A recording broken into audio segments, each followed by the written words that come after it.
And now you're going to follow the directions on the slide.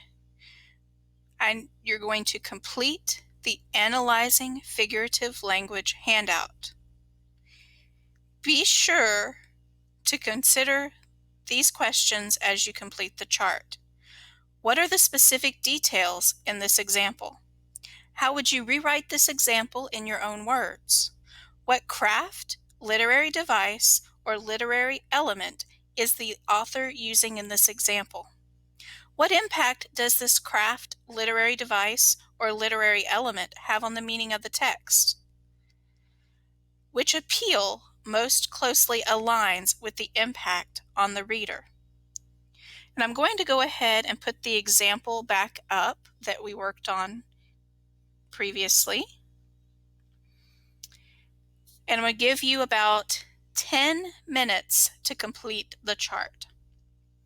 We are going to discuss the questions on the slide.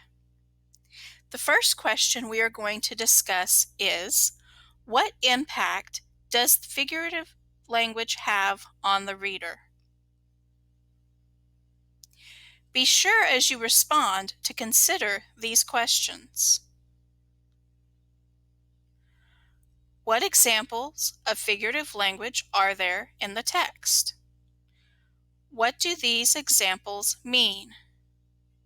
What impact do they have on the reader? For example, the example that says, we lived on a combination of irregular paychecks, hope, fear, and government surplus food, means that he didn't always have his family didn't always have a regular income. So they were always going to be between feeling hopeful that their futures were going to look up and feeling fearful that they would not have enough money for basic things.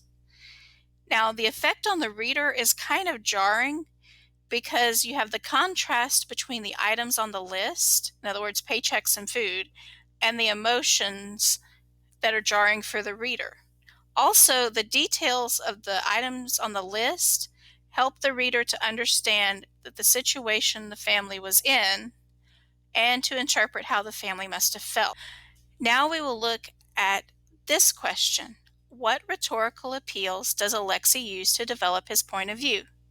In other words, in each example, is Alexi using ethos, pathos, or logos to impact the reader?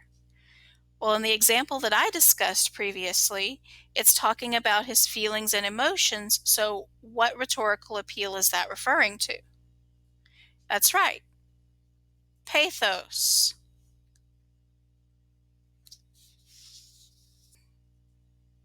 And now the time that everyone is going to groan about. Homework. Your homework assignment is 2 parts. You're going to need The Joy of Reading and Writing, Superman and Me by Sherman Alexi. You're going to need your vocabulary log handout and your reading log. The first thing I want you to do in your homework is to update your vocabulary log to include the following words: avid, prodigy, and subverted. They've already been placed in your vocabulary log. I want you to complete the rows for those. In other words, fill them in for those rows. Then in your reading log, I want you to write a paragraph explaining Sherman Alexi's point of view on one of the 4 categories we discussed in today's lesson, and explain how Alexi uses a rhetorical appeal to support that point of view. I want you to include at least 2 of those 3 vocabulary words in the paragraph. Those 3 vocabulary words again are avid, prodigy, and subverted. And as far as the 4 categories, think back to the 4 categories that were highlighted. I'm going to go ahead and send this PowerPoint Google slide presentation so that you will have it to look at, to refer to tonight. At the very least, you will have the slide that lists the 4 categories. And now we celebrate because we have finished lesson 1 of Fahrenheit 451.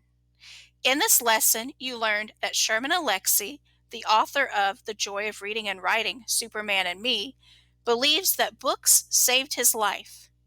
You also analyzed vocabulary and word choice to determine the author's point of view. Congratulations!